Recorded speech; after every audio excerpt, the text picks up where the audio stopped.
Hello everyone.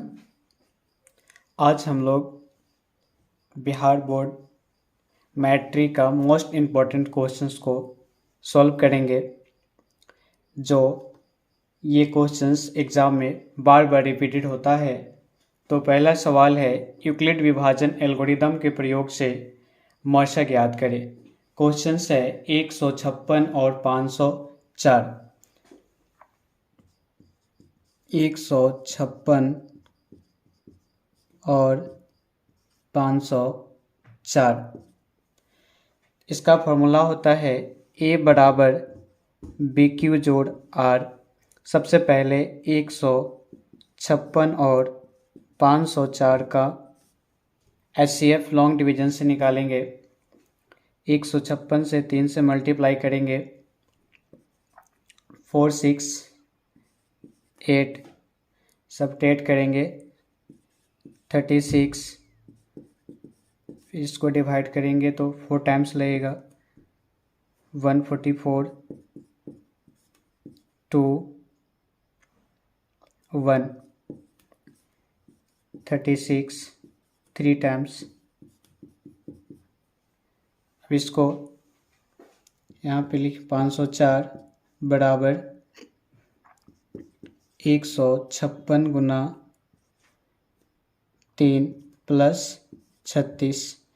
फिर यहाँ पे हो जाएगा 156, फिर रिमाइंडर से डिवाइड करेंगे 36 गुना 4 प्लस 12।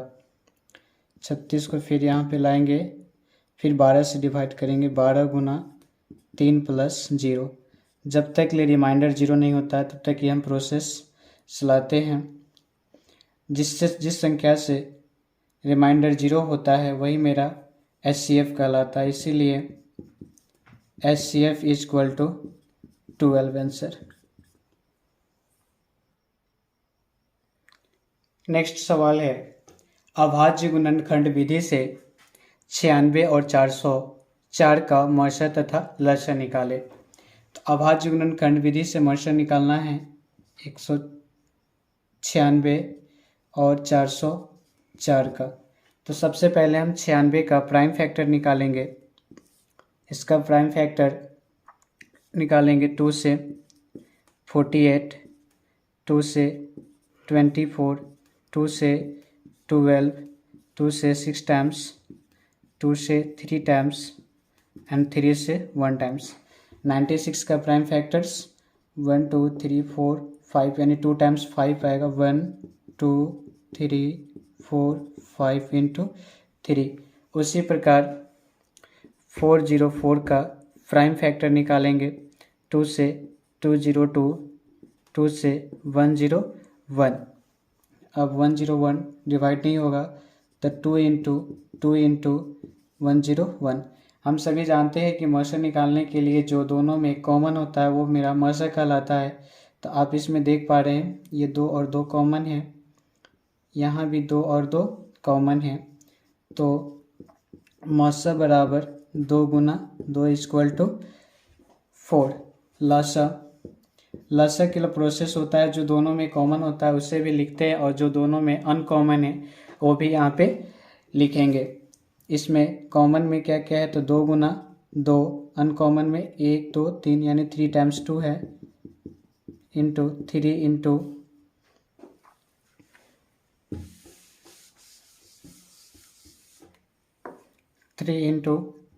101।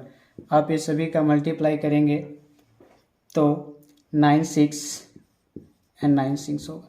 इस तरह से आप लसा और मशा ज्ञात कर सकते हैं। और ये लसा और मशा मोस्ट इम्पॉर्टेंट होता है। ये सब सवाल बार बार बोर्ड एग्जाम में रिपीट होते रहता है। अगला सवाल है, सिद्ध करें कि 3 प्लस √5 एक अपरिमेय संख्या है। इसे सिद्ध करने के लिए हम सबसे पहले लेट कर लेते हैं अपरिमेय संख्या। इसमें एक विरोधाभास उत्पन्न करना होता है। हम सभी जानते हैं कि 2 परिमेय संख्याओं का योगफल सदैव परिमेय संख्या होता है और 2 परिमेय संख्याओं का अंतर सदैव अपरिमेय संख्या होता है। इसी से हम विरोधाभास निकालेंगे और इसे हम सत्यापित करेंगे। तो माना कि 3 प्लस √5 एक परिमेय संख्या ए है। 3 प्लस √5 इक्वल टू ए या √5 इक्वल टू a-3, इसको सीधा कर लेंगे। a-3 equal to √5 equation first लिखेंगे समीकरण 1 से। दो परिमेय संख्याओं का अंतर दो परिमेय संख्याओं का अंतर बराबर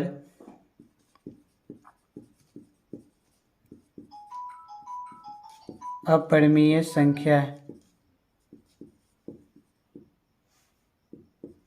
जो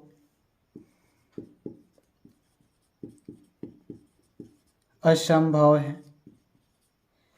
देखिए, हम सभी जानते हैं कि दो परिमेय संख्याओं का अंतर परिमेय संख्या होता है, लेकिन समीकरण 1 कहता है कि दो परिमेय संख्याओं का अंतर बराबर अपरिमेय संख्या जो असंभव है।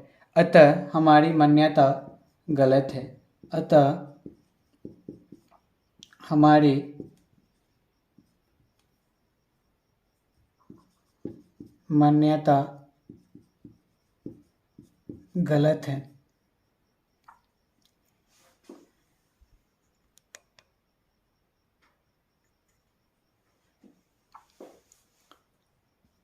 थ्री प्लस √5 एक परिमेय संख्या नहीं है। यह एक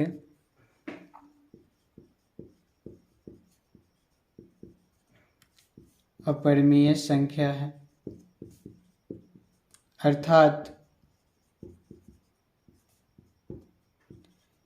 3 प्लस √5 एक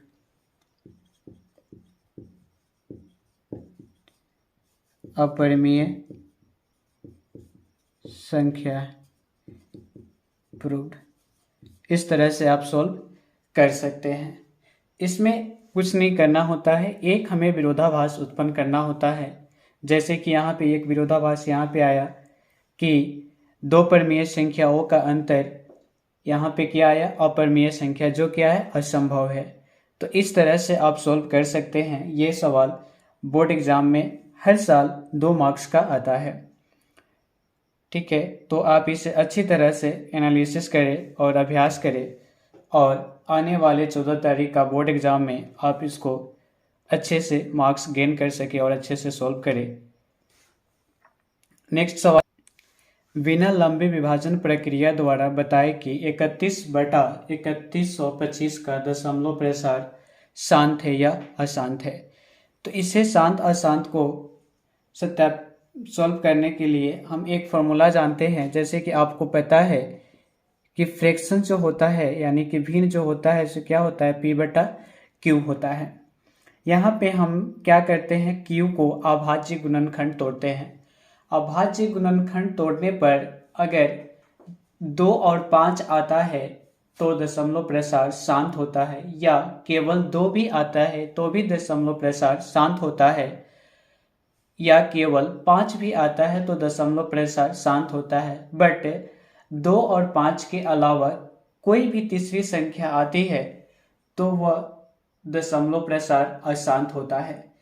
तो हमारा सवाल है 31/3125। तो हम क्या करेंगे, 3125 का अभाज्य गुणनखंड निकालेंगे। अभाज्य गुणनखंड अगर मेरा 2 और 5 है तो हमारा दशमलव प्रसार शांत होगा। चलिए हम सॉल्व करते हैं, 3125 का अभाज्य गुणनखंड निकालते हैं।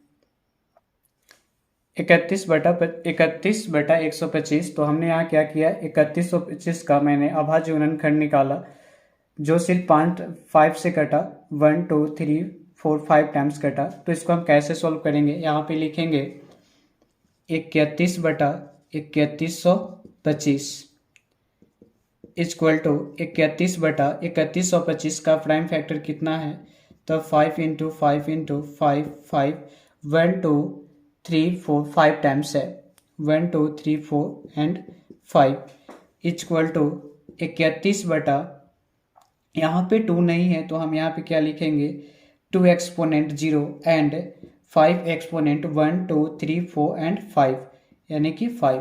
तो मैंने शुरू में ही बताया कि अगर 2 और 5 है या केवल 5 है या केवल 2 है तो उसका दशमलव प्रसार शांत होता है। तो जैसे कि आपका यहाँ पे क्वेश्चंस में क्या आया, सिर्फ 5 आया, तो इसका दशमलव प्रसार क्या होगा, शांत होगा। अगर यहीं पे अगर 5 के सिवाय यानी कि यहाँ पे अगर मान लीजिए कि अगर 3 रहता तो क्या होता, दशमलव प्रसार अशांत होता। इसमें एक ही ट्रिक आप याद रखेंगे कि अगर डिनोमिनेटर हर का अगर प्राइम फैक्टर जेनरेशंस करने पर अगर केवल 2 और 5 आएगा तो दशमलव प्रसार शांत होगा, अन्यथा दशमलव प्रसार क्या होगा, अशांत हो जाएगा। ठीक है, अब हम लोग नेक्स्ट क्वेश्चन कंप्लीट करेंगे। अगला सवाल मेरा द्विघात बहुपद का है। सवाल है बहुपद t² - 15 का शून्य ज्ञात करें और शून्यकों तथा गुणांकों के बीच संबंध की सत्यता की जांच करें। इसको हम क्या करेंगे, सबसे पहले लेट कर लेंगे, माना कि pt इक्वल टू t² - 15 यदि pt इक्वल टू 0 तो t² - 15 इक्वल टू 0। इसे हम दो तरह से बना सकते हैं, एक हम फार्मूला का उपयोग करके या हम एक दूसरी विधि है इक्वल टू के इधर ला करके। तो हमें फार्मूला का यूज करना ही सबसे बेटर लगेगा क्योंकि आसान होता है। हम क्या कर सकते हैं, 15 को हम लिख सकते हैं √15 का होल स्क्वायर। ठीक है, तो यहाँ पे क्या है, t का होल स्क्वायर माइनस √15 का होल स्क्वायर इक्वल टू 0। आपको पता होगा एक फार्मूला बहुत इंपॉर्टेंट होता है, ये अलजेब्रा का ही फार्मूला है, a² - b², जो कि क्या होता है, तो a + b × a - b होता है। तो आप इस फॉर्म पे इसको आप सेट कर सकते हैं, जैसे कि यहाँ पे t² - √15 का होल स्क्वायर है, तो क्या करेंगे आप a² - b² यानी कि t + √15 × t - √15 इक्वल टू 0। आप इसको शून्य करेंगे बारी बारी से, तो t + √15 इक्वल टू 0 या t इक्वल टू, ये प्लस में है तो इक्वल टू किधर आएगा, तो -√15।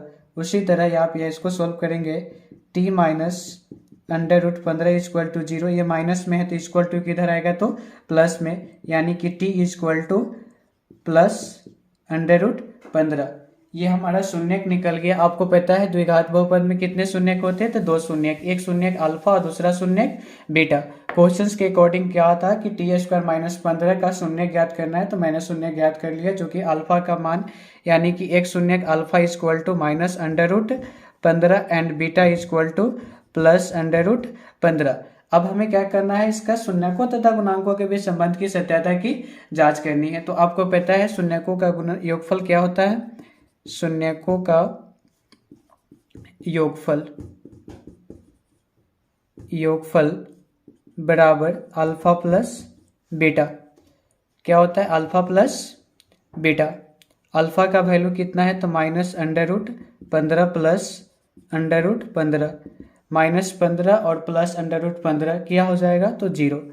अब हम इसका संबंध की सत्यता की जांच करेंगे, तो संबंध इसका क्या होता है, तो इसका संबंध होगा -t का गुणांक बटा t² का गुणांक। तो आप बहुपद में देखिए t का गुणांक, यहाँ पे देखिए t² - 15 है, इसमें t है ही नहीं, तो t का कोफिशिएंट इसमें नहीं है, तो क्या होगा, तो 0 होगा। t का गुणांक क्या होगा इसमें, 0 बटा t² का कोफिशिएंट देखिए, t² का कोफिशिएंट यहाँ पे कितना है, 1 है, तो क्या लिखेंगे, 1। अब ये क्या हो जाएगा, तो 0। आप यहाँ भी देखिए, यहाँ 0 आया और यहाँ भी क्या आया, 0। तो ये संबंध की सत्यता की इसकी जांच हो गई। अब हम शून्यकों का गुणनफल निकालेंगे। शून्यकों का गुणनफल,